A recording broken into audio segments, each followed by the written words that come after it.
diga glória a Deus! Gente, eu estou muito contente de vocês estarem aqui. Nós temos pessoas ilustres, pessoas maravilhosas que estão conosco nessa noite. Jesus, que é o maior ilustre, o maior está com a gente. O pastor Edilson, com a sua esposa, a pastora, que ainda vou decorar o nome, da Igreja Vida e Adoração. Nós resolvemos fazer uma reunião. Várias igrejas, mas está também lotado. Várias igrejas estão juntas aqui. Com só a propósito de ouvir o servo de Deus, o pastor Jogo, que daqui a pouco vai estar falando do nosso amigo. O pastor Jogo é presente de Deus para a igreja. O pastor Jogo é amicíssimo do pastor Abe Huber. Trabalhou com o pastor Abe muito tempo. Tem DNA do pastor Abe na veia. Ele tem a visão em células do modelo do MDA na veia mesmo, para passar para nós hoje à noite, tá bom? Então estamos com o pastor Danilo, que acabou de falar com oferta. Se você veio com alguma coisa, você vai sair sem nada financeiro, mas depois as bênçãos chegam, porque o Danilo chega junto. O Danilo ele vai para cima mesmo, mas Deus abençoa, Deus garante. Amém? Diga glória a Deus! Pastor Pedro de Camanducaia, a pastora Kelly de Camanducaia. Os nossos pastores locais estão aqui, e também o pastor Márcio, assistente do pastor Carlos Alexandre, que é da Igreja Apostólica Fazendo Discípulos, a pastora Cileide. Gente, só gente top! A família do pastor Leandro Monteiro está ali, que vai ser a apresentação do bebê agora. Olha que família linda, dá uma olhada para você ver. Glória a Deus, aleluia. Esse aqui é o Lorival, faz assim, Lorival.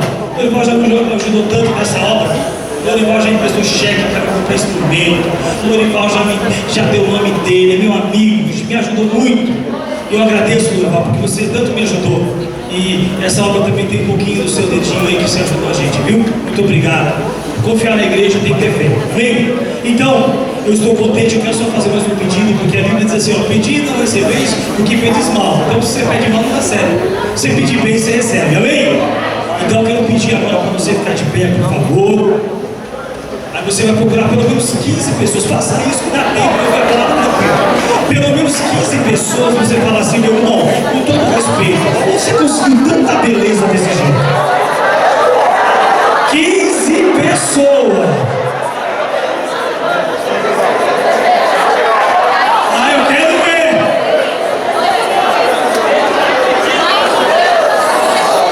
Pelo menos 15 pessoas.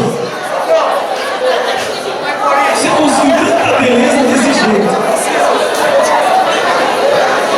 Sai do seu lugar, não fica sentado não. Levanta, vai até a pessoa, faz uma massagem. Você conseguiu tanta beleza desse jeito. Vai lá. Você tá muito chique, você conseguiu tanta bonita assim. Vai lá, fala um oi, boa noite, rapaz. Você conseguiu tanta beleza desse jeito. Ei, pastor, você muita beleza, muita beleza, pastor Garcia, muita beleza, pastor Garcia. Meu Deus, você é Pedro, você é pai. Não, pastor aí, querido. Olha aí. Dá tempo, fala um oi, dá tempo, fala um oi.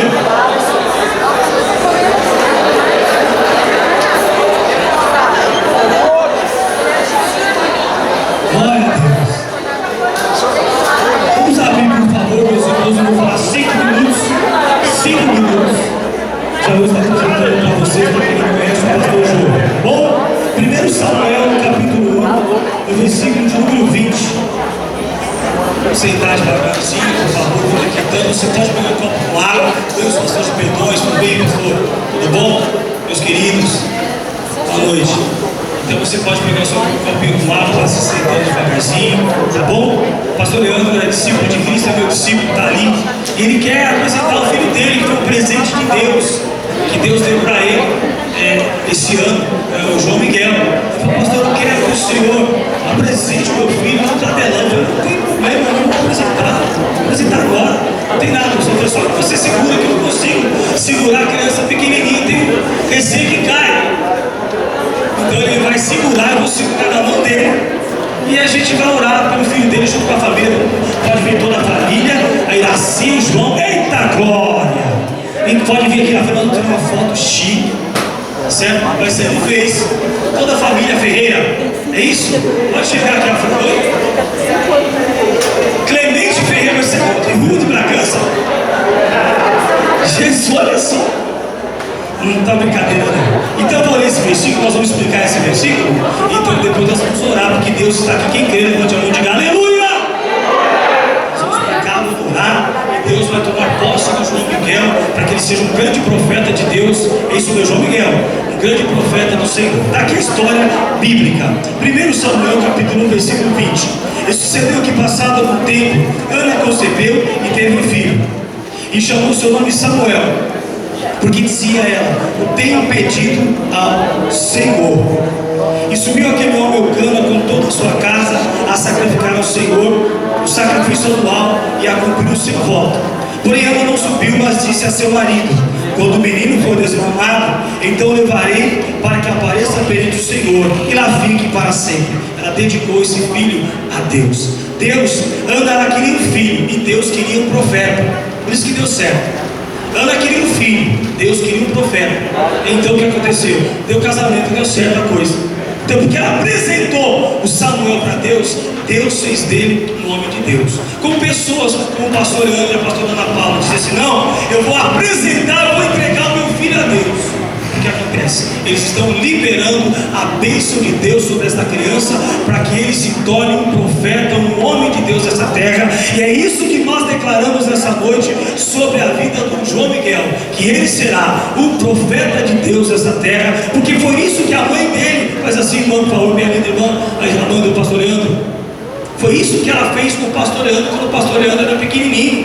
Você vê como a Bíblia não falha? A Bíblia não falha. Foi isso, foi, não foi, pastor Edilson? Foi isso que o seu pai fez com o senhor também? Está aí, ó, o homem de Deus, o homem de Deus. Funciona, faça isso. Entregue os seus filhos para Deus. Já me deu a vontade de pregar, mas eu não vou pregar.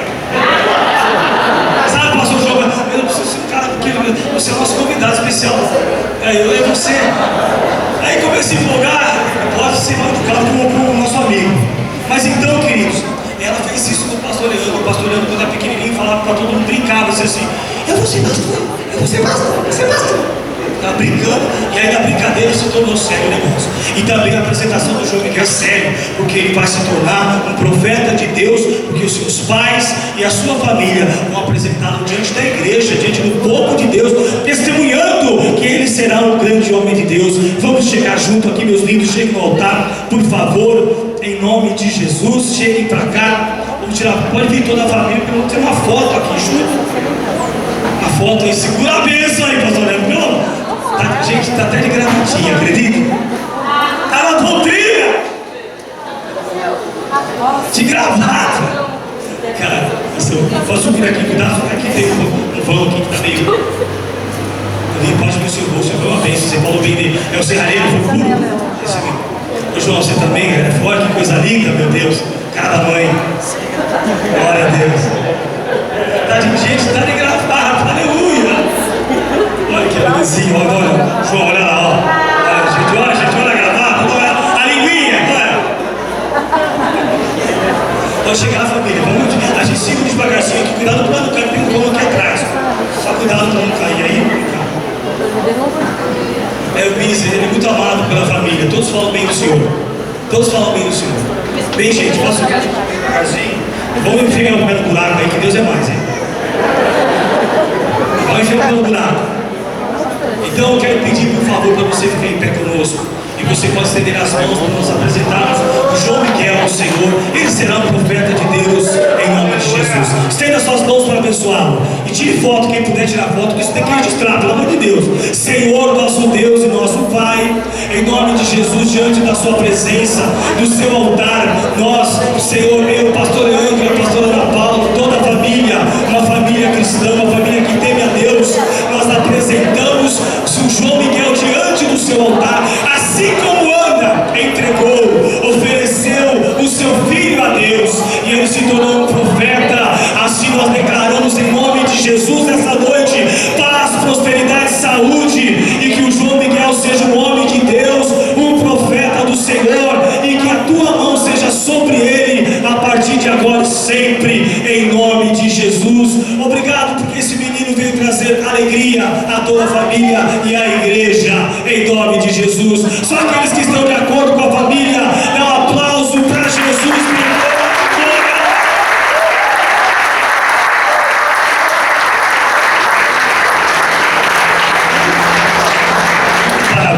Vocês são lindos demais. Deus abençoe. Convidou todos nós voltarem, hein?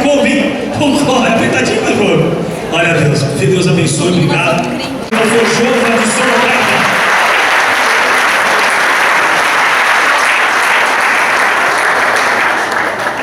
O senhor é bom, amém, queridos? Nem Salomão teve uma Bíblia dessa amarela, né? Glória a Deus. Ele é da rede amarela? Fortalecendo essa rede. Pastor Lima, muito obrigado. Para minha honra estar aqui com o irmão, com os irmãos amados. Pastor Leandro, muito obrigado por esse contato. Pastor Pedro, pastor Kelly e aos pastores locais dessa igreja. Também muito bom, Senhor.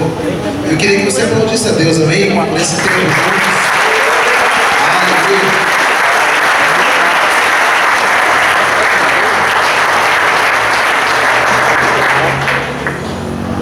Fique em pé comigo, por favor. Traga um abraço carinhoso do meu amado discipulador, pastor Elvis. Ele disse: ó, ungido, manda um abraço, olha da bolota dos olhos do pastor Lima e diga que eu amo. Então, pastor, sinta-se amado.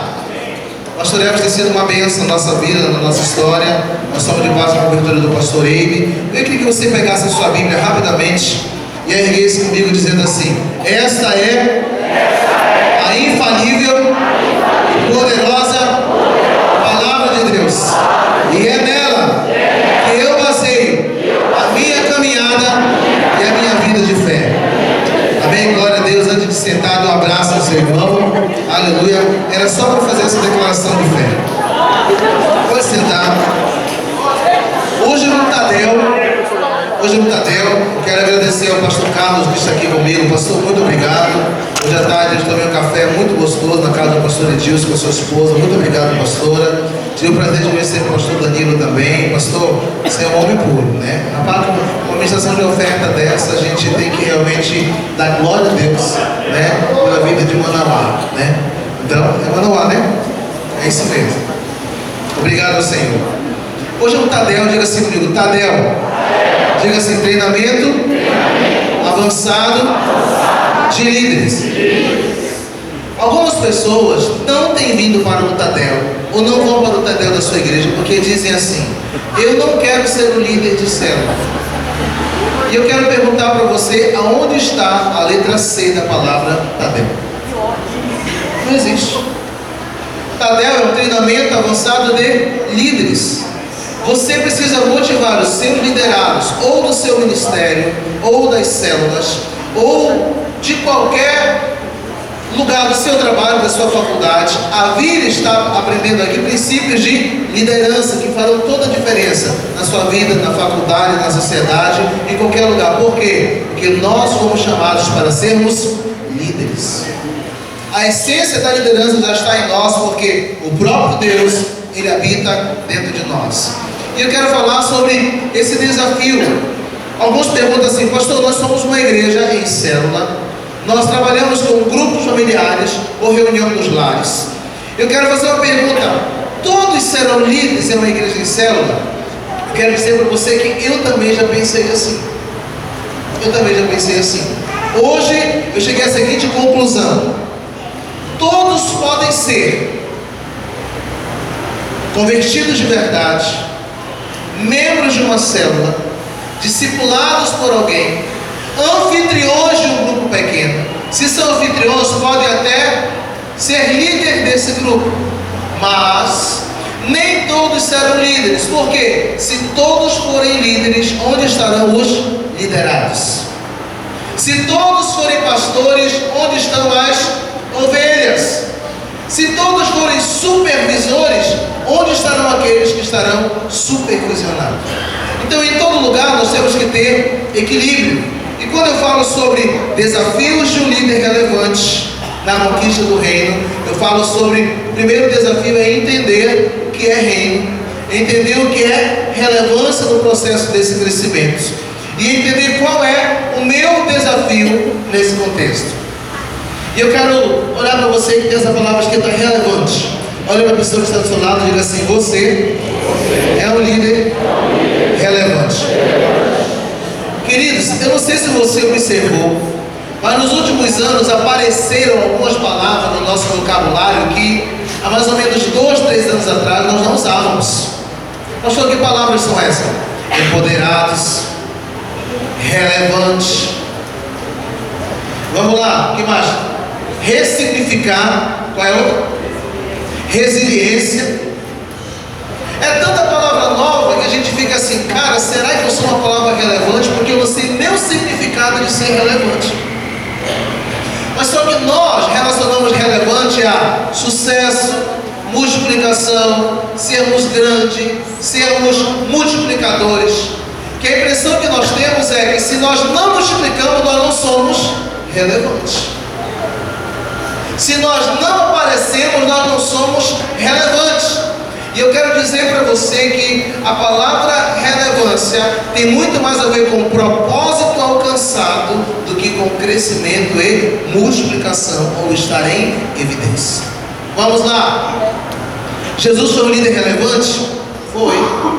Mas que relevância, que poder há, que grandeza há em um homem morto em um madeiro, praticamente nu, ou melhor, despido.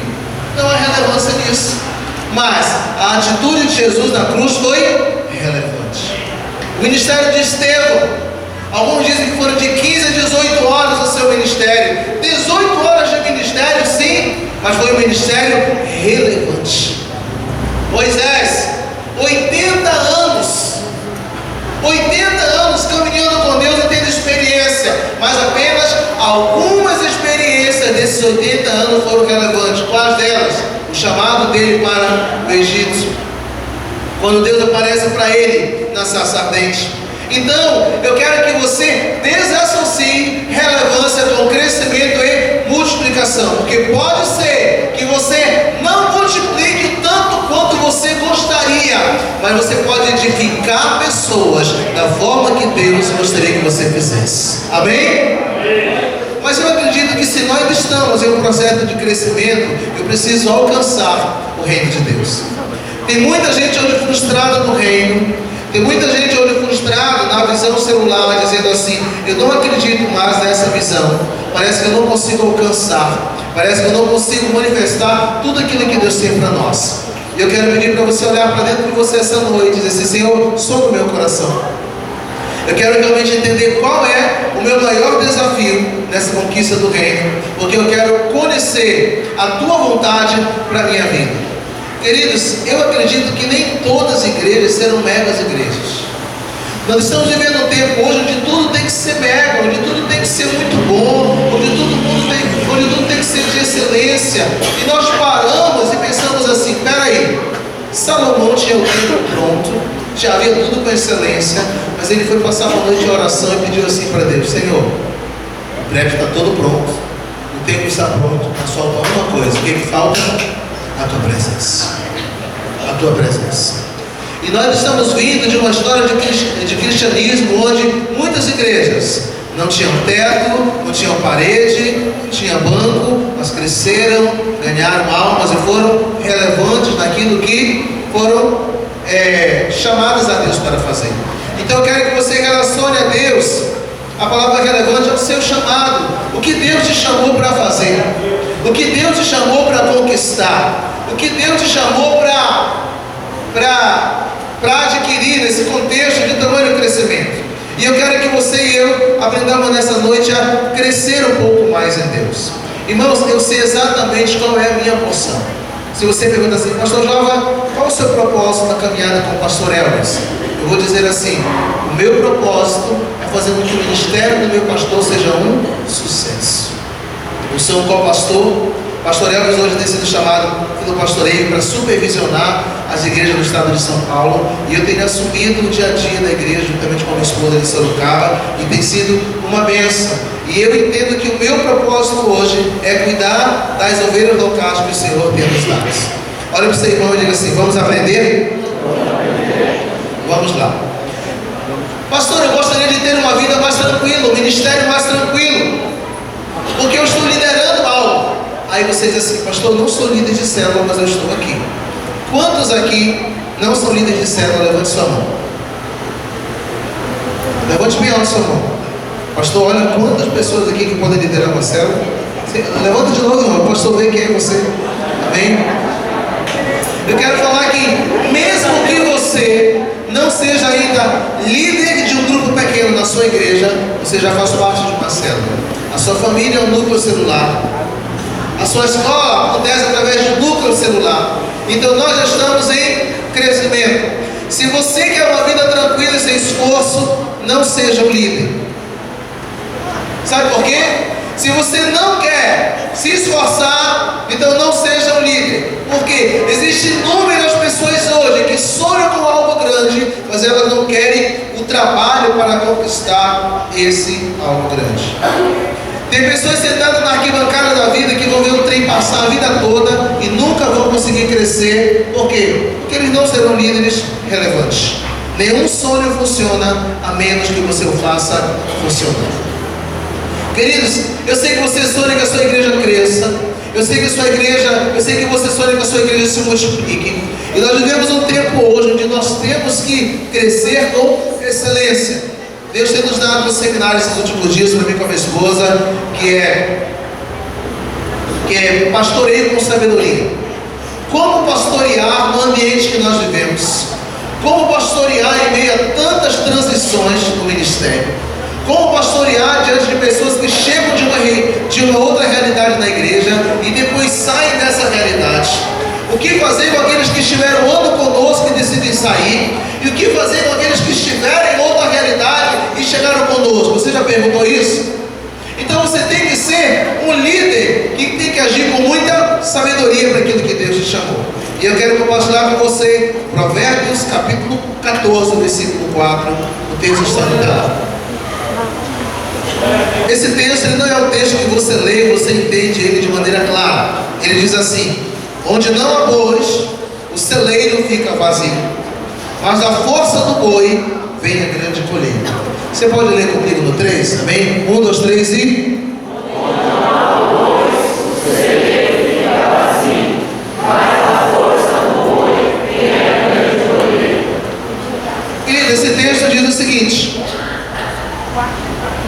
pastor, eu quero um celeiro farto, eu quero uma igreja cheia, eu quero uma empresa com sucesso, eu quero que meus filhos sejam uma bênção, mas eu não quero o desgaste. Então você nunca terá um celeiro cheio. Esse texto fala: onde há bois, onde não há bois, o celeiro fica vazio, mas da força do boi vem a grande colheita. O celeiro vazio, ele não vai ter urina de boi, ele não vai ter fezes, ele não vai ter mau cheiro, ele não vai ter esterco, mas ele também não vai ter uma grande colheita. Esse texto fala que se não houver um desgaste em alguma área, nós não vamos conquistar. Nesse desafio de ser um líder relevante, nós aprendemos com os bois. Entre todos os animais que o homem utiliza para o trabalho do campo, ou qualquer outro, como jumento, camelo e outros, até mesmo o cavalo, o boi é o mais lucrativo dentre todos os animais usados no manejo. Irmãos, tem camelo, tem cavalo, mas o boi ele é aquele que é mais relevante no sentido de força. Alguns desafios aqui no telão. Nós aprendemos o seguinte: o boi é o mais lucrativo entre todos os animais de manejo. Ele é quase em todos os aspectos superior ao cavalo, exceto na velocidade. Na velocidade ninguém consegue vencer o cavalo, ele é veloz. E ele vive mais do que todos os outros animais. Ele é pouco sujeito a qualquer enfermidade, a doença. Se você for analisar, o boi ele pouco fica doente, mas os outros animais adoecem com muito mais facilidade. O boi ele é firme, sempre puxa favoravelmente as suas engrenagens. Se você colocar uma carruagem para ele puxar, ele vai puxar. Com peso ou sem peso, ele sempre vai. O boi, ele vive, ele engorda, mantém sua força, e ele é muito mais forte que o cavalo. Portanto, ele tem o quê? Ele tem o seu esterco. Aliás, as suas fezes servem para esterco, para fazer estumo. O seu esterco é mais proveitoso que qualquer outro animal. Quando ele está desgastado, a sua carne serve para fazer um bom churrasco, né? Como isso você irmão para comer uma boa picanha. Os seus chifres de grande utilidade, né? Dos chifres do boi, você faz utensílios para casa, Alguns fazem facas, bijuterias, anéis. E sua pele é quase inestimável. Irmãos, como é caro bolsa de mulher, né? Pelo amor de Deus. Outro dia eu fui, a minha esposa, a bolsa aqui é linda. E eu toquei assim, o que foi isso? Eu falei, tá vivo, o preço dela não foi para baixo. E pensa o quanto é caro. Por quê? Porque tem tantas outras habilidades. Esse texto de Provérbios, ele nos mostra exatamente isso, de que muitos de nós queremos os resultados. O que nós não queremos é o esforço. Eu quero de maneira muito clara compartilhar mais com vocês alguns desafios. Desafios do líder relevante. O primeiro desafio é o seguinte: é impossível ter crescimento e realizações sem ter incomodações. Pastor, eu quero estar no ministério, eu quero estar servindo, eu quero crescer, mas eu não quero incomodações, eu não quero nada que me desgaste. Jesus, em determinado momento, reunido com os discípulos, do livro de Lucas, capítulo 17, versículo 1, e dos evangelhos de Jesus, o Lucas é um dos que eu mais admiro e gosto. Lucas era médico, então ele falava com precisão tudo que ele falava. O livro de Lucas é um relatório para alguém, e ele também é um livro que mostra os milagres de Jesus na ordem que eles aconteceram. Não tem todos os milagres ali, mas os que são citados em Lucas, eles estão na ordem que eles aconteceram. E esse texto eu acho interessante porque Lucas, ele chega aqui falando algo que Jesus falou. Jesus, reunido com os discípulos, ele falou assim: olha, é inevitável que não aconteçam algumas coisas que levam o povo a tropeçar. Jesus falou assim: tem coisas que você vai tentar evitar, tem coisas que você vai tentar de todo jeito preservar, mas algumas coisas são inevitáveis. Inevitável é aquilo que eu não posso evitar. Jesus está falando assim: se você quer ter crescimento, prepare-se para o inesperado, porque vai acontecer. Irmão, Jesus era um cara tão preparado para o inesperado, que a Bíblia diz que em determinado momento Jesus foi subindo no barco e entra Jesus com um travesseiro. Não, imagina a cena: o povo na praia, alguns discípulos do barco, e Jesus entra com o travesseiro, coloca o travesseiro ali na polpa do barco, se deita. Alguém diz assim: Senhor, para que isso? Ele vai dizer assim: eu não posso evitar que a tempestade venha, mas eu posso evitar que eu fique acordado quando ela vem. Tem um momento que a gente vai ter que entender que a tempestade vai vir, e a nossa decisão vai ser o quê? Dormir. E Jesus sabia exatamente o que estava esperando naquela noite, e era uma grande tempestade. Tem pessoas hoje que querem dizer assim: pastor, eu quero ter crescimento, mas eu não quero ter incomodações. Irmão, vai ter gente que não vai concordar como você fala, como você acredita, como você crê. Eu já tive 137 quilos, hoje eu tenho 78 quilos, né? Esse corpinho bonito, né? Rostinho de 18 por 42 anos. Mas eu lembro que eu não tinha maturidade para lidar com muitas coisas do meu ministério, e eu tive muitas incomodações. Uma delas, eu lembro que eu morava em Fortaleza e eu tinha 137 quilos nessa época, e eu era extremamente gordo, meu número de calça era 62, hoje eu uso 42. E eu era ministro de louvor. E eu lembro que eu ministrei o louvor do culto das 7 da manhã, ia começar o culto das 9. E uma irmã chegou, me chamou assim e disse assim: irmão jovem, não era ordenado pastor ainda. Ela disse assim: irmão jovem, eu queria dizer para você que eu preciso ser transparente com você. O pastoreio que tem ensinado a gente a ser transparente. Eu disse: pô, não, irmão. E ela falou assim: pastor, eu me sinto incomodada com você louvando a Deus aí na frente.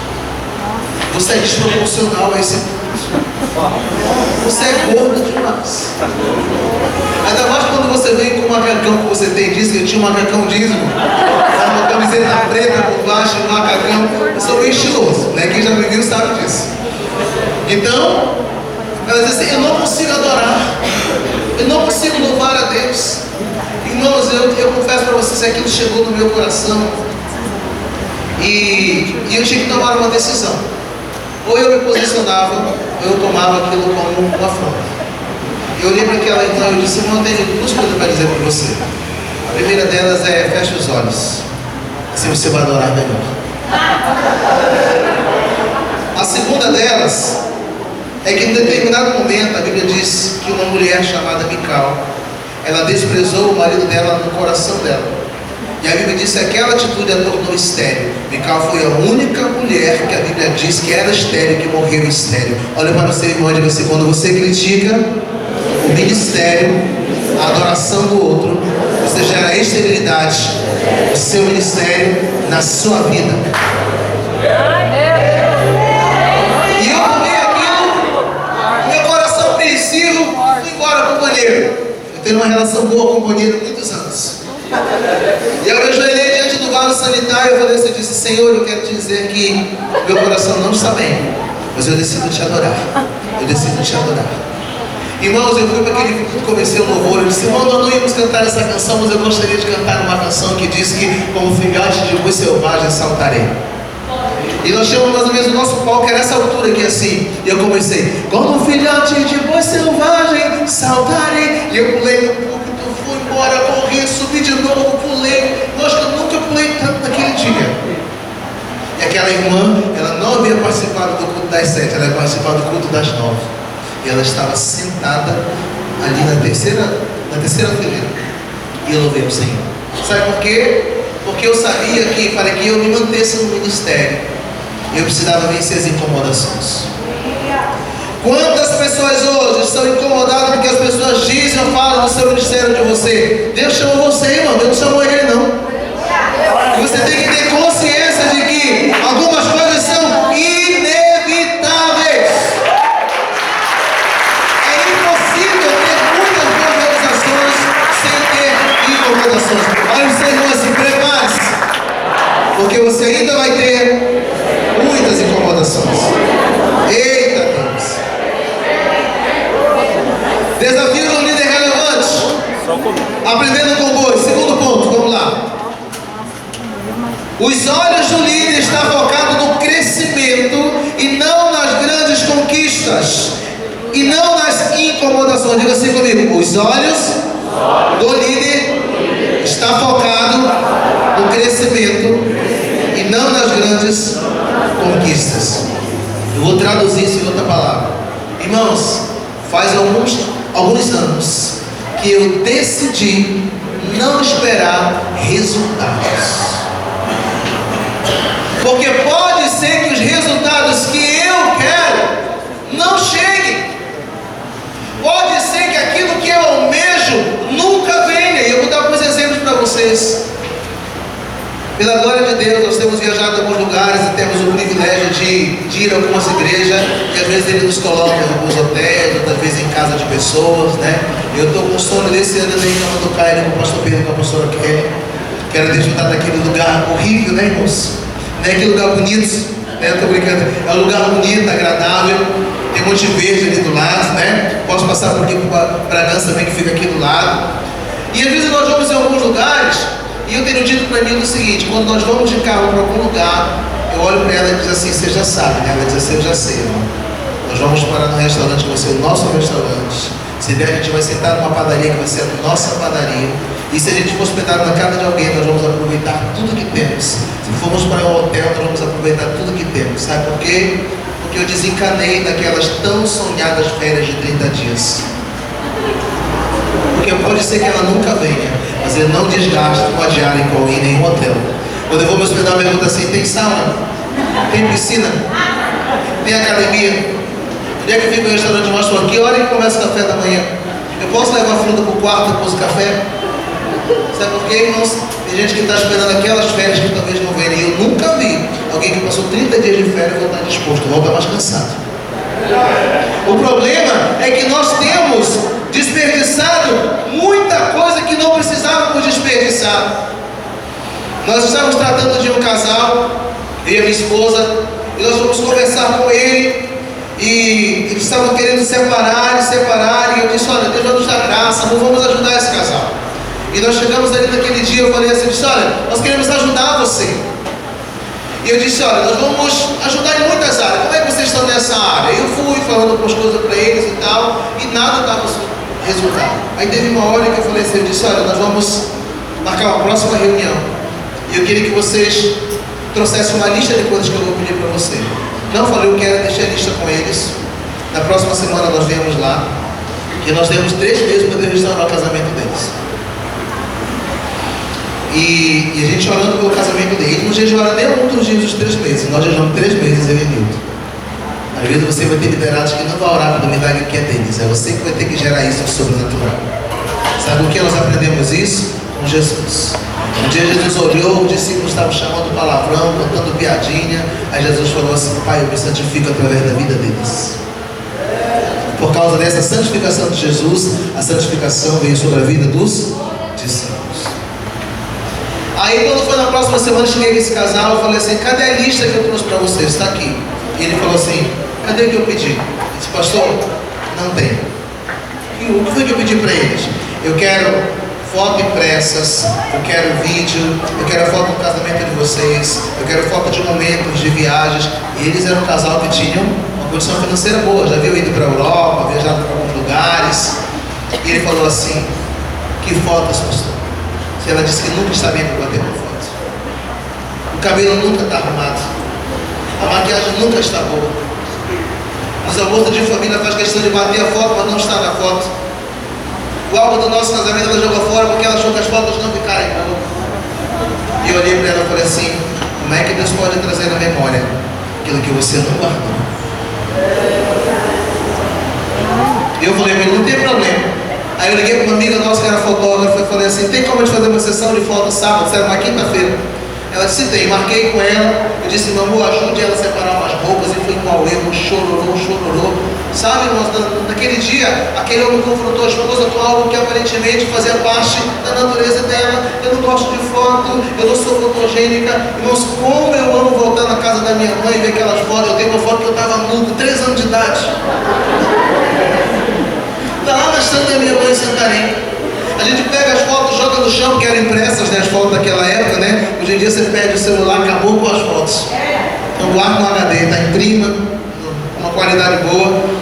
E no sábado nós fomos fazer um book, irmão, aquele casal, fomos numa praça, ainda conseguiu um vestido de noiva, alguém para maquiar, e fizeram várias fotos. Por quê? Para trazer a memória. E aquilo foi restaurando. Então, tem gente que está esperando algumas oportunidades que talvez não virão. Irmãos, não foque no resultado, foque no crescimento, no seu propósito, naquilo que foi chamado para fazer. Abra comigo Atos, por favor, capítulo 16. Essa história fala do nosso amado apóstolo Paulo, homem que vivia anos-luz de sua geração e de nossa geração. Atos capítulo 16, versículo 16. Um dia eu estava ministrando Atos dos Apóstolos na igreja, na nossa classe. Alguém perguntou assim: pastor Jova, quem era Atos? Eu lembro que aquela irmã falou assim: irmã, você sabia que quando eu comecei o seminário eu também pensava assim, quem era Atos? E eu achava assim, esse cara foi poderoso. Aí eu fui estudar. E eu descobri que Atos, na verdade, foi as realizações, os feitos, as histórias, os grandes acontecimentos daquilo que eles fizeram e que serve de espelho para nós. Então, eu engrandeci a pergunta daquela pessoa. Então, um líder engrandece o outro, amém? Atos 16 diz assim: certo dia, indo nós para um lugar de oração, encontramos uma escrava que tinha um espírito pelo qual predizia o futuro. Ela ganhava muito dinheiro para os seus senhores com adivinhações. Essa moça seguia a Paulo e a nós, gritando: estes homens são servos do Deus Altíssimo e anunciam o caminho da salvação. Ela continuou dizendo isso por muitos dias. Finalmente, Paulo ficou indignado, voltou-se e disse ao Espírito: em nome de Jesus Cristo, ele ordena que saia dela. No mesmo instante, o Espírito a deixou. Só que existe algo poderoso nesse texto. Paulo entra naquela cidade para evangelizar, para fazer algo especial. E quando ele entra, uma moça que tinha adivinhações e que o governo, os líderes ganhavam dinheiro com as adivinhações dela, ela começou a seguir ele, a falar. Irmão, aquela mulher importunava, ela incomodava Paulo, ela incomodava os discípulos. Uma hora eu acho que alguém olhou para Paulo e falou assim: dá um jeito nela. Paulo disse: deixa quieto, bora cumprir o nosso propósito. Irmãos, quando um supervisor, quando um líder de célula faz um comentário maldoso na igreja, eu vou lá pessoalmente. Por que você fez esse comentário? Ah, pastor, porque as ovelhas pensam assim. Eu disse, você é ovelha ou você é líder? Eu sou líder. Eu disse, você sabe por que você colocou o seu pensamento como ovelha? Porque você tem caminhado como ovelha. Quando você caminha com a liderança, você adquire uma mentalidade de liderança. Quando você caminha com a ovelha, você adquire uma mentalidade de ovelha. Porque a mentalidade é de acordo com o meio que eu vivo. Então, se ele é um líder, eu vou lá e corrijo pessoalmente. Então, volte lá e peça perdão disso que você falou. Agora, se é uma ovelha, um membro comum, que está ali na igreja, vai para a cela, que está comentando mal, eu nem chego perto, sabe por quê? Essa pessoa nem está pronta para ser corrigida, ela não tem influência alguma sobre aquele povo. Tem gente que está se desgastando com coisa que não precisa. E Paulo estava aqui, sendo incomodado por essa mulher. Ele poderia ter tomado uma decisão, mas não tomou. E a Bíblia diz que Paulo evangelizou naquele lugar, pregou o evangelho. E quando ele estava terminando, quase saindo da cidade, sabe o que aconteceu? Ele olhou para ela, expulsou o espírito maligno dela. Quando ele expulsou o espírito maligno dela, os governantes daquela cidade chegaram e disseram assim: expulsa-os daqui. E eles foram expulsos daquele lugar. Agora imagina se Paulo tivesse entrado e expulsado o demônio. Ele não teria cumprido o seu propósito, porque ele ficou muito incomodado com a insatisfação de alguém. Queridos, nós, no reino de Deus, teremos insatisfações. Não considere as propostas de Satanás. Quando Jesus foi levado ao deserto para ser tentado, ele foi levado pelo Espírito Santo. A Bíblia diz que Satanás chegou com Jesus e falou assim: se tu és o Filho de Deus, transforma essas pedras em pães. Qual era o propósito do diabo? Olha para o seu irmão e diga assim: comprometer a identidade de Jesus. Só que Jesus era um cara sarado. Naquela hora, quando Satanás falou assim: se tu és o Filho de Deus, transforma essas pedras em pães, Jesus olhou para ele e falou assim: está escrito, nem só de pão viverá o homem, mas de toda palavra que sai da boca de Deus. Irmãos, eu acho que Satanás ouviu isso, e eu vou botar a minha versão da Bíblia do jovem, tá? Satanás ouviu isso e falou assim: você ignorou a primeira parte do que eu falei. Aí Jesus falou assim: o que foi que você falou isso? Se tu és o Filho de Deus, transforma essas pedras em pães. Acho que Jesus olhou para ele e falou assim: se eu sou, isso é inquestionável, eu sou. Quando transformar as pedras em pães, nem só em pão viverá o homem. Jesus não deu crédito àquilo que poderia incomodá-lo, porque ele estava consciente do seu chamado. Aleluia. Isaías capítulo 32, versículo 8 diz que: mas o nobre, ele projeta coisas nobres, e na sua perseverança, diga perseverança, diga perseverança. Querido, interessante que esse texto diz que o nobre projeta coisas nobres, e na sua perseverança ele prosperará. Não é na nobreza do projeto, é na perseverança. Pergunta ao dono de um restaurante, que ele é proprietário há 20 anos, pergunta-se: quantas crises você passou? Ixi, a de 86, a de 99, a de 2000, a de 2017, a de 2018. O que fez você se manter? Eu fui perseverante. Irmãos, eu tenho entendido que as crises, elas passam. As crises, elas são circunstanciais. As crises vêm e vão, mas o propósito, ele permanece. Então, eu preciso entender que, para que eu possa cumprir esse propósito relevante, eu tenho que focar no crescimento e não nas grandes conquistas. Outro dia uma irmã falou assim para mim na igreja: pastor jovem, eu quero estar aqui na igreja, eu amo louvor, mas eu não quero ir para uma cela. Posso? Eu disse: pode, mano, seja bem-vinda. Você pode ficar vindo para os cultos, você pode ser um dizimista fiel, um ofertante fiel, mas eu só gostaria de falar duas coisas para você. A primeira delas é o seguinte: é que nós somos uma igreja de célula. E a irmã, vez ou outra, vai ouvir: procure ser líder de célula, reúna com o seu setor. Nós teremos a comunhão da célula natal. Os batismos vão ser através das células. Encontro com Deus, prepare as suas pessoas, porque nós vamos fazer o encontro com Deus com aqueles que nós ganhamos através das células. Eu falei assim: da mesma forma que eu estou te dando o direito de permanecer conosco sem ir para uma célula, Respeite quando nós falarmos sobre célula e discipulado, porque nós vamos.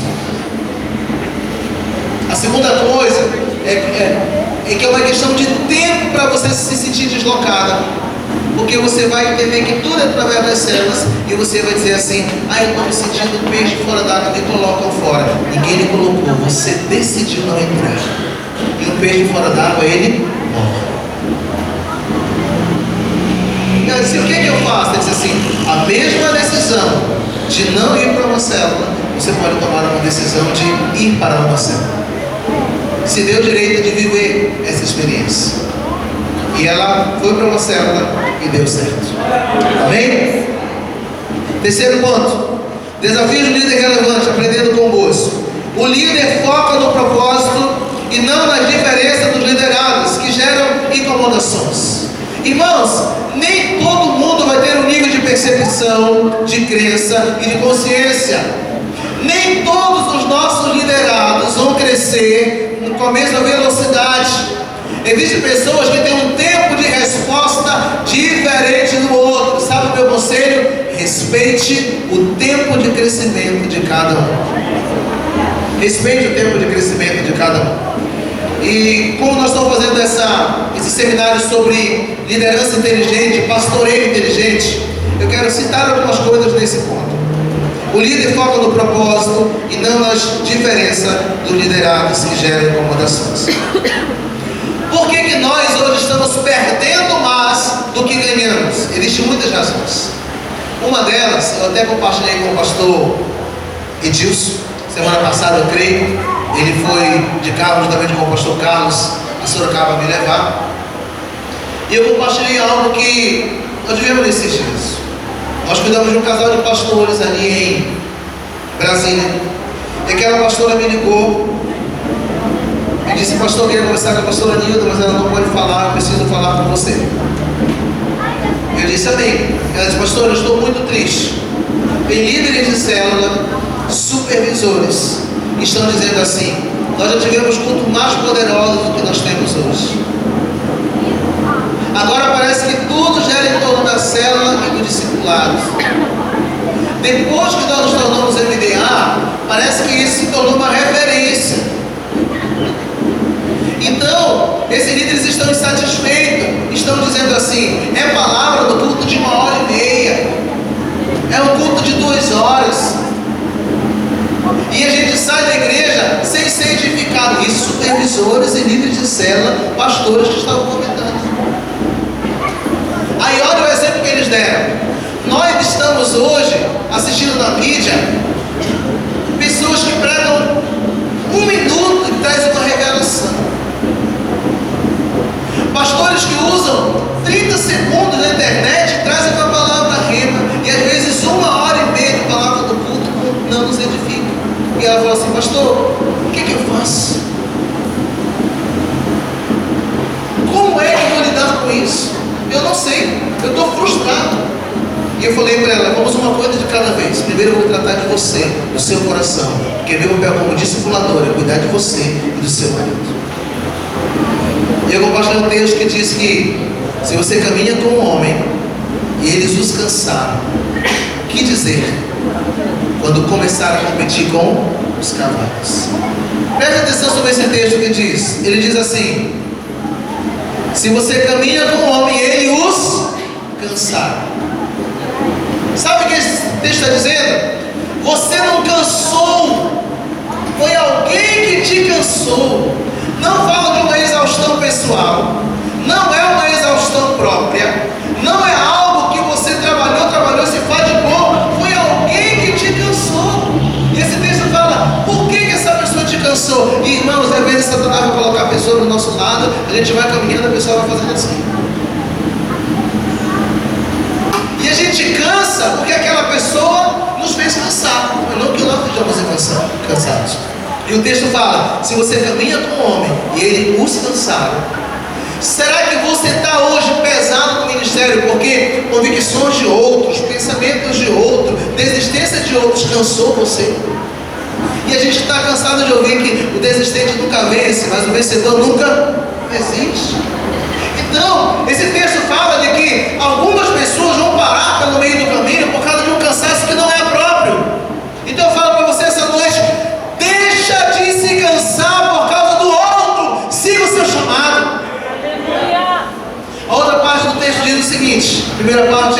você caminha com o homem e eles cansaram. O que fazer quando começaram a competir com os cavalos? Isso é futuro. Sabe o que Deus está falando? Vai chegar ao nível de você competir com os cavalos. Assim, pastor, você acabou de falar que o cavalo só vence o boi na corrida. Como é que eu vou competir com o cavalo? Irmãos, se a Bíblia diz que eu vou competir com o cavalo, é porque eu vou. A prova bíblica para isso, claro. A Bíblia diz que um homem estava lendo um livro numa carruagem e um jovem percebeu que ele não entendia. Ele começou a correr e falou assim: ei, você entende o que você lê? E ele estava correndo à velocidade dos cavalos. Queridos, vai chegar coisas maiores agora. Deus está nos preparando para as coisas maiores. Eu falei para ela, a Bíblia diz que o que fará quando competir não é se você. Nós vamos competir com os cavalos, amém? Amém. Nós vamos competir com os cavalos. E o texto ainda continua dizendo que se você tropeça em terreno plano, como você caminhará dos lamaçais próximo ao Jordão? Irmão, aqui é plano. Não dá para tropeçar. Vai ter gente tropeçando no plano. Imagina quando o terreno for fundo, raso, em alguns momentos. Isso fala de obstáculos, de dificuldades. Então, você precisa entender o seguinte: foca no propósito. E nós vivemos hoje situações em que nós temos que entender por que nós estamos perdendo. E isso, essa primeira parte, só tratei o coraçãozinho dela. Eu disse: você é uma bênção. Aí eu falei para ela o seguinte: primeira razão, porque algumas pessoas estão saindo da igreja, porque elas estão pensando dessa maneira. Jesus, em determinado momento com os discípulos, ele dando o sermão, ele falou assim: por se multiplicar a iniquidade, o amor de muitos se esfria. Eu falei para ela assim: por que muita gente está falando a palavra do YouTube, dos samurais, dos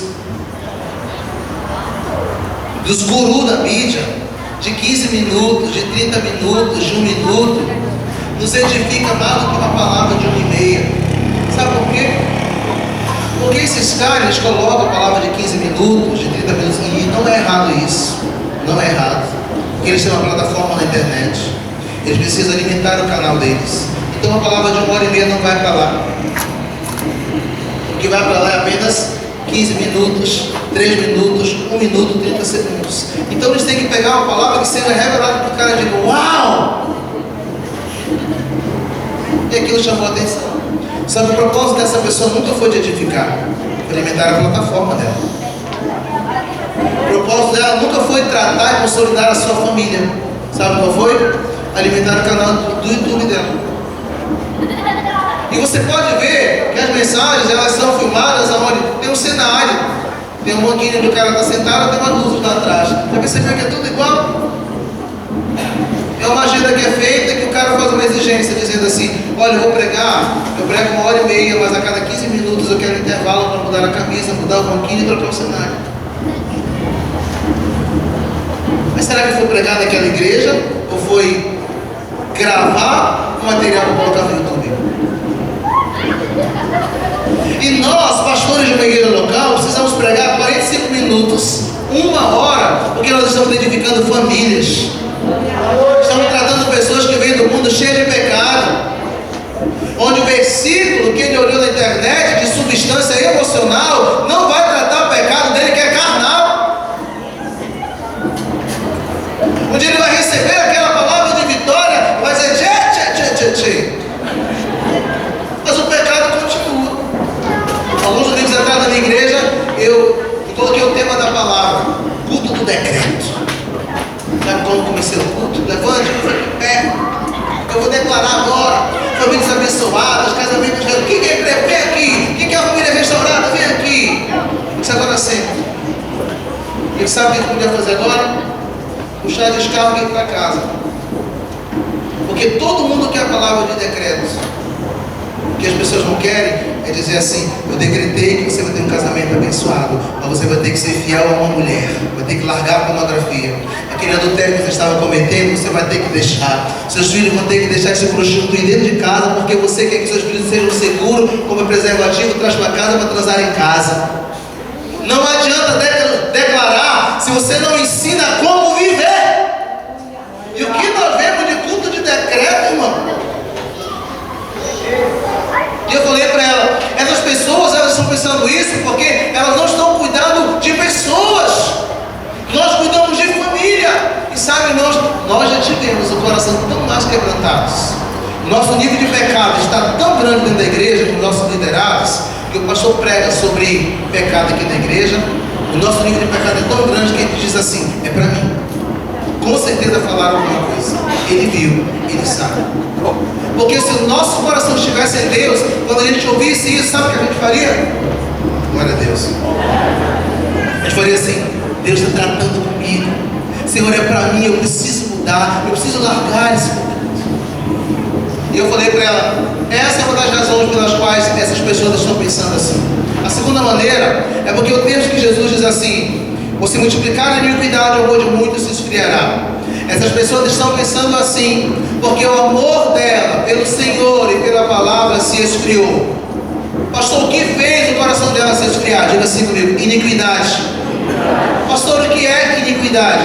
Iniquidade é um pecado voluntário. Aquilo que eu sei que é errado, mas eu faço.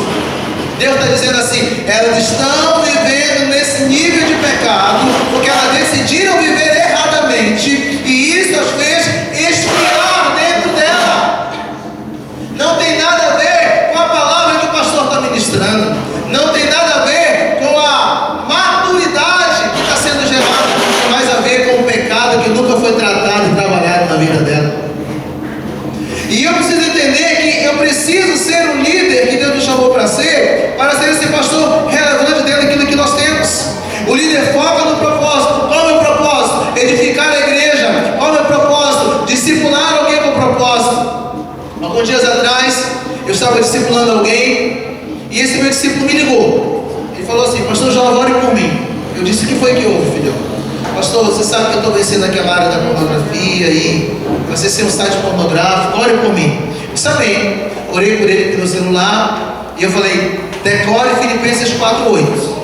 Quanto mais, irmão, tudo que é puro, tudo que é santo, tudo que é agradável, se alguma virtude há, se algum louvor existe, seja isso que ocupe o vosso pensamento. Decore esse texto. Amém. Desliguei o telefone. Aí quando foi na semana seguinte, nós tivemos um novo discipulado com HDL. Diga assim comigo: HDL. Hora, dia e lugar. Novo discipulado com HDL. Aí eu fui, levei um texto bíblico, compartilhamos, oramos juntos, dei algumas instruções, ele pediu alguma orientação, que eu sempre vou com um estudo bíblico para o discipulado. E chegou uma hora que ele não tocava no assunto da semana passada que ele ligou. E eu falei assim: filho, você lembra que você ligou para mim e falou que você tinha acessado um site pornográfico? Pastor, eu lembro. Eu falei assim: e aí, como é que foi? Não, pastor, depois que você orou e eu decorei aquele versículo bíblico, sarou minha mente. Eu falei: mas eu te dei uma outra instrução que foi compartilhar com a sua esposa. Você compartilhou com ela? Não, compartilhei, ela sabe que eu estou vencendo essa área, ela orou comigo em casa também. Eu disse: amém. Está tudo bem, está tudo bem. Você quer falar sobre isso? Não, pastor, não quero falar sobre isso. Eu disse: mas está tudo ok, está tudo ok. Você tem certeza que você não quer falar sobre isso? Ele disse: tenho. Eu disse: olha, então respeito a sua decisão de não querer falar sobre isso. Mas eu queria que você respeitasse a minha decisão. Eu quero falar sobre isso. Ele falou: por quê, pastor? Porque você só me falou que havia acessado um site pornográfico. Eu orei com você, te dei um versículo bíblico que você decorou. Mas eu quero fazer algumas perguntas para você. O site que você olhou foi de homem com mulheres, homem com homem, mulheres com mulheres, pessoas com animais, adultos com criança? Porque antes de tratar a pornografia, eu preciso saber se você está definido sexualmente dentro do padrão bíblico. Isso é segurança. Porque antigamente, irmãos, chegava uma irmã da igreja: eu estou sendo tentado, estou sendo cortejado no meu trabalho, não sei o que eu faço. Aí você dizia: o quê, pastor? A irmã, cuidado, olha a aparência do mal, não fique mais perto desse rapaz, desse homem. Hoje, quando eu ouço isso, me pergunta assim: você está sendo elogiado por homem ou por mulher? Sabe por quê? Porque os níveis de envolvimento mudam. E nós precisamos nos contextualizar dentro desse pastoreio inteligente.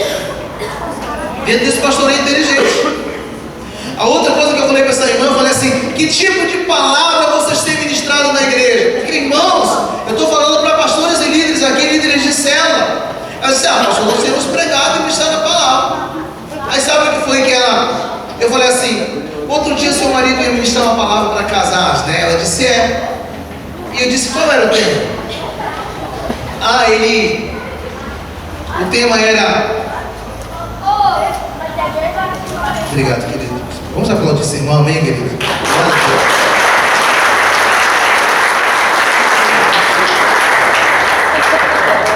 Aí ela disse: não, ele ia pregar para os homens da igreja, ele ia falar sobre como não ser homem banana. Ele pegou essa palavra do pastor Cláudio Duarte. Eu disse: pois é. Só que deixa eu falar para você, naquele dia, quando ele colocou o tema na internet para o domingo, eu liguei para o seu esposo. Eu perguntei assim: meu irmão está pronto? Compartilha comigo. Aí ele compartilhou. O homem banana, o marido banana, cede para a esposa. O homem banana considera o grito dos filhos, compra tudo que os filhos querem. Eu falei: onde você pegou isso? Não, eu reproduzi uma palavra do pastor Cláudio Duarte. Eu disse: pois é, só que tem uma coisa: o pastor Cláudio Duarte não é pastor local da igreja que você é pastor. Ele não conhece as famílias, ele não conhece as pessoas envolvidas ali. Você conhece. Você pode mudar o nome do sermão: como ser um homem de Deus, um pai segundo o coração de Deus. Como? O homem de Deus direciona seus filhos, em vez de falar que é pau mandado pelos filhos. O homem de Deus, ele ouve a sua mulher e pondera a sua decisão. Pastor, mas isso é bíblico? Isso, claro. As mulheres podem ser líderes, elas só não podem ser cabeça. Pastor, mas o temperamento da minha esposa é muito forte. Glória a Deus, meu irmão, que ela é mais intensa. No dia que tu não quer, ela quer. Quando tu quer parar da aula da noite, vai continuar. Aí deu até um exemplo bíblico, né? Sara chegou um dia com Abraão, cansado daquela situação, e Sara era uma líder. E ela falou assim: olha, Abraão, é o seguinte, pega essa mulher, fez o H com ela, né? Pega H e o filho dela e manda embora. Não quero essa mulher aqui. Abraão olhou para Sara, ficou calado e foi dormir, né? Como todo homem faz. O silêncio resolve. Foi dormir. Tá tudo bem. De noite, o Senhor falou para ele, dizendo assim: ouve a tua mulher. Eita, mano. No outro dia de manhã ele se levantou como se nada tivesse acontecido, chamou H e disse assim: pegue seu filho, suas coisas e vá embora. Ela era uma grande líder, mas ele era o cabeça. A decisão foi dele. Então não há divergência de liderança quando você entende isso aqui. Então, aí eu falei para ela, eu disse: pastor, nunca tinha pensado assim. Então foi por isso que ele trocou o sermão? Isso foi. E ele também falou nada, isso é tudo de discipulado. Então, por que eu estou dizendo? Irmãos, como é que nós queremos consolidar uma igreja, ferindo a igreja todo o tempo, dando patada na igreja, chamando o cara de banana, né? Chamando a mulher de possessiva, de possessa? Nós temos que mudar as palavras. Aí, nessa questão do pastor inteligente, tem muitas coisas que nós precisamos aprender. Eu estava outro dia na internet, ouvindo alguns homens de Deus, e tem um pastor de uma igreja americana, que eu admiro muito ele, e tinha um seminário pela internet, e custava na verdade uns 50 reais. Eu não tinha dinheiro na conta, mas eu olhei, isso tem 52, então dá. Entrei na internet, eu peguei 3 horas de seminário com ele, pastor de uma mega igreja, pastor de Agosto, e começou ali pergunta e resposta com pastores. Irmão, eu aprendi naquela noite coisas que eu nunca tinha ouvido no ministério, não da maneira que ele colocou. E talvez nós tenhamos um pouco de resistência em algumas coisas no começo, mas que fazem todo sentido. E ele colocou assim: pastores podem fazer perguntas e tal, mas eu quero falar como pastorear. Ele falou assim: nós temos uma igreja de 100 mil membros, e na igreja local tem 90 mil pessoas no culto. E ele foi falando como acontece, por que nós temos tantas pessoas assim? E ele é conhecido como o pastor que todos amam. Porque ele tem cada palavra doce, mas é uma igreja muito pura, muito santa. E ele falou assim: a igreja brasileira tem copiado muito a igreja americana. Tem copiado o quê? Os prédios pretos, as luzes, a iluminação, os cultos de 1h30, tudo isso é muito bom.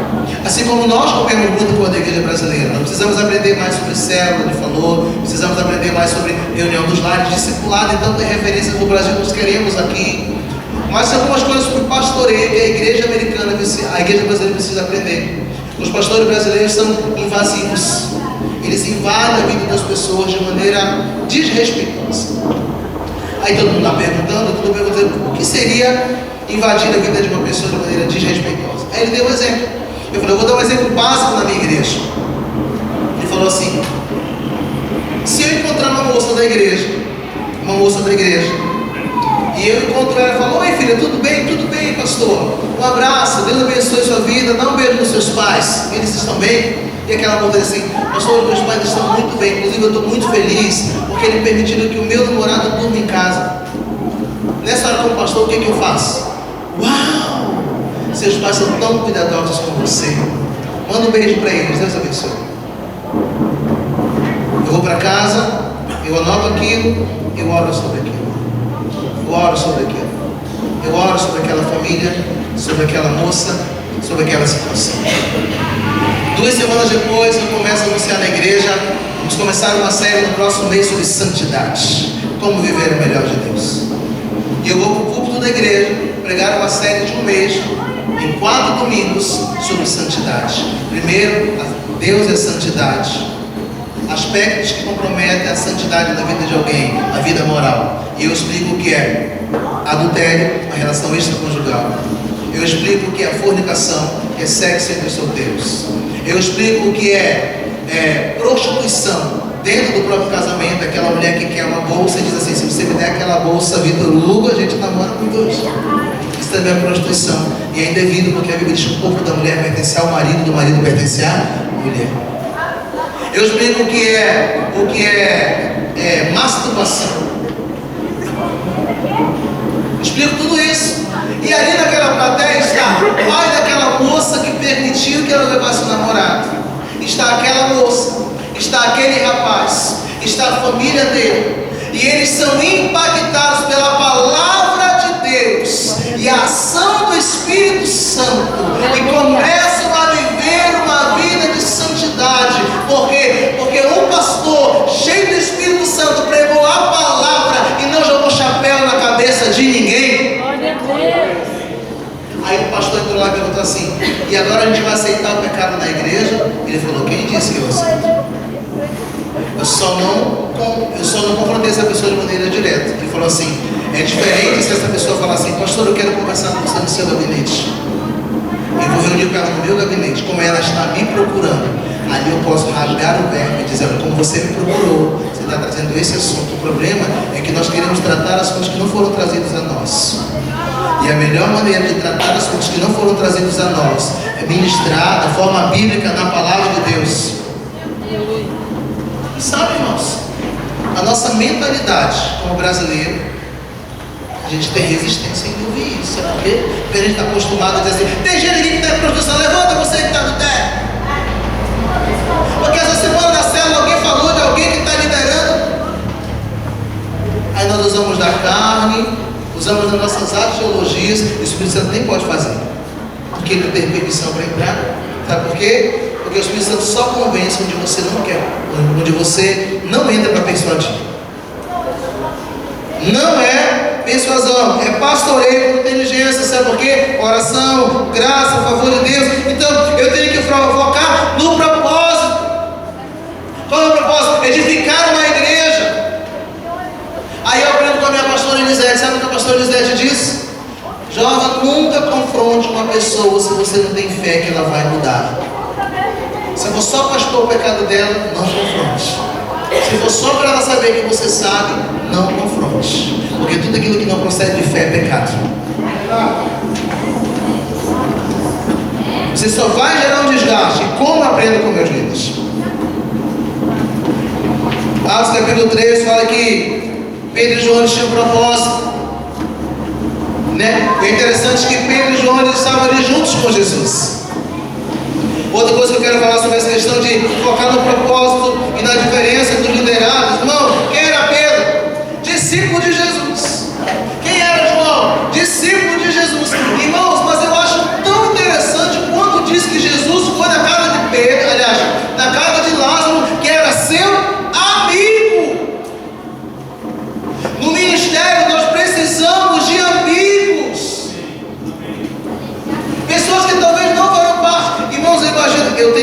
muito fértil, né? Na ressurreição, Jesus estava atrás da pedra. Só para você ter ideia. Eu entro no texto bíblico que eu consigo me visualizar ali. Imagina que quando chegaram lá, Jesus estava com os discípulos, Jesus falava assim: eu vou na casa do meu amigo. Aí Pedro olhava aqui e falava assim: eu sou o quê? Eu sou o quê? João, nós somos o quê para ele? Se Lázaro é amigo, e nem conosco. Acho que João olhava, né, aquele temperamento mais calmo, olhava assim e dizia assim: Pedro, nós somos discípulos. Não, mas ele chamou Lázaro de amigo. Pedro, Jesus um dia lavou o pé de Lázaro? Não, mas aí Pedro falou assim: eu creio que quando eu chego na casa de Lázaro, eu falo assim: Lázaro, eu não sei o que eu faço com meus discípulos. Pedro, então eu não sei o que eu faço com ele. Aí João olhou para Pedro e falou assim: Jesus nunca andaria com alguém que não fosse realmente um amigo. Com toda certeza, muito do que Jesus tem trabalhado com você faz parte da psicologia de Lázaro. Lázaro, tem paciência com ele. Ele é o mais velho do grupo. Ele acha que sabe tudo. Sabe, irmãos, a gente precisa entender que a diferença, Jesus andava com a multidão, os seguidores ocasionais, os 12, e tinha 3, e desses 3 tinha 2. Desses 2, para quem foi contado os segredos? Para Pedro, aliás, para João. João soube o segredo que iria acontecer. Talvez nunca foi chamado de amigo, mas João sabia quem ele era. No livro de João nós vemos lá que ele fala assim: estavam os discípulos e aquele que Jesus mais amava. Quem era? Ele mesmo. Presunção, autossuficiência. Ele sabia que Jesus o amava, irmão. Ele não precisava de uma reafirmação. Ele sabia disso. Então, respeite a diferença dos seus liderados, porque elas existem. Amém? Amém. Aleluia. Quem está entendendo, diga amém. Amém. Propósitos iguais juntam pessoas diferentes. Diga assim comigo: propósitos iguais juntam pessoas diferentes. Irmãos, Pedro diferente de João. Eu compartilhava com os pastores aqui, né? Na primeira ceia, eu gosto muito desse texto. Primeira ceia, os discípulos estavam ansiosos para ceiar com Jesus. Aí foi lá diante de Jesus Pedro e João. Pedro e João. Como diz que um dos discípulos perguntou para Jesus, imagina que João chegou e falou assim: Senhor, onde você quer que preparemos a ceia? E Jesus era um líder direcionado. Nós vivemos um tempo onde nós temos que ensinar até o óbvio na igreja hoje. Até o óbvio. E Jesus ensinou óbvio. Sabe o que Jesus falou? Jesus falou assim: entrem na cidade e você vai encontrar um homem com um cântaro de água na cabeça. Sigam esse homem até a casa que ele entrar. Chegando lá, pergunte ao dono da casa onde é o lugar que o mestre pode fazer a ceia com o seu discípulo. E ele lhes mostrará uma ampla sala, um andar superior, pronta e mobiliada. E sabe o que o texto diz? E eles foram e encontraram tudo como Jesus lhes havia dito. Mas, irmãos, eu acho que quando Jesus deu essa ordem de sair, Pedro chegou com João e falou assim: João, aproveitando que Jesus saiu, deixa eu falar algo para você. Jesus está tirando sarro da nossa cara, velho. Jesus está tirando a gente. Aí João olhou e falou assim: Pedro, Satanás já entrou na tua vida de novo. Que linguagem é essa? Que maneira é essa de você falar do mestre? Aí Pedro falou: cara, a gente nunca vai encontrar esse homem com tanta água na cabeça. Porque só quem carrega a água é mulheres, é o hábito feminino, faz parte da cultura. A gente não vai encontrar, então nem adianta a gente ir. Aí João ouviu aquele bonito sermão de Pedro e falou assim: a nossa missão não é encontrar um homem com um cântaro de água na cabeça. Nossa missão é obedecer a Jesus. Nós vamos. Se não encontrarmos, nós voltaremos. E eles foram e encontraram tudo como Jesus lhes havia dito. Irmãos, havia um lugar preparado. Olha para o seu irmão e diz assim: quando você obedece, Deus prepara o melhor para você. O lugar estava mobiliado e pronto. Havia cadeiras, havia talheres, havia pratos o suficiente para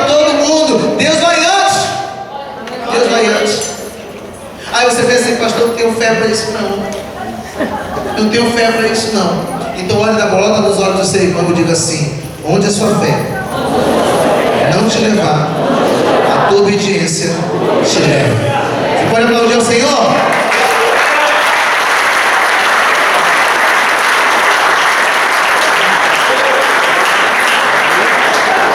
Pedro, com toda a convicção, depois de uma noite pescando, e ele era um exímio pescador, ele tinha todas as técnicas da época, ele pescou a noite inteira. Depois de ter pescado uma noite inteira, Jesus chegou lá e disse assim: lança a rede. Acho que Pedro olhou e falou assim: Senhor, sabe o melhor pescador que tem todas as técnicas? Aí Pedro fez uma música, sabe qual foi? Cara, sonho. Eu já usei todas as técnicas. Aí Jesus falou: lança a rede. Aí Jesus falou: Senhor, sobre a tua palavra eu lanço a rede. E ele teve a maior peça. Por quê? A fé dele não lhe garantia mais nada, mas a obediência dele fez ele ter resultados extraordinários em Deus. Aleluia! Quarto e último desafio para nós terminarmos aqui. Desafio de um líder relevante, aprendendo com boas. O líder relevante ouve Deus independente das incomodações ao seu redor. Diga assim comigo: o líder relevante ouve Deus independente das incomodações ao seu redor. Irmão, será que você tem ouvido Deus?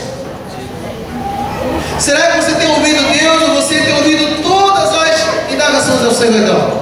Abra comigo, por favor, Gênesis capítulo 22. Nós temos aí um exemplo do nosso amado Abraão, o pai da fé. Abra comigo essa Bíblia, por favor. Eu quero que você compartilhe comigo esse texto. Se o irmão do teclado puder fazer uma mudinha pra gente aqui, agradeço. Quem achou, diga amém. Quem não achou, diga célula. Quem está procurando, diga discipulado. Acha discipulador. Gênesis 22 diz assim: passando algum tempo, Deus pôs a Abraão à prova, dizendo-lhe: Abraão, ele respondeu: eis-me aqui. Diga assim comigo: prova.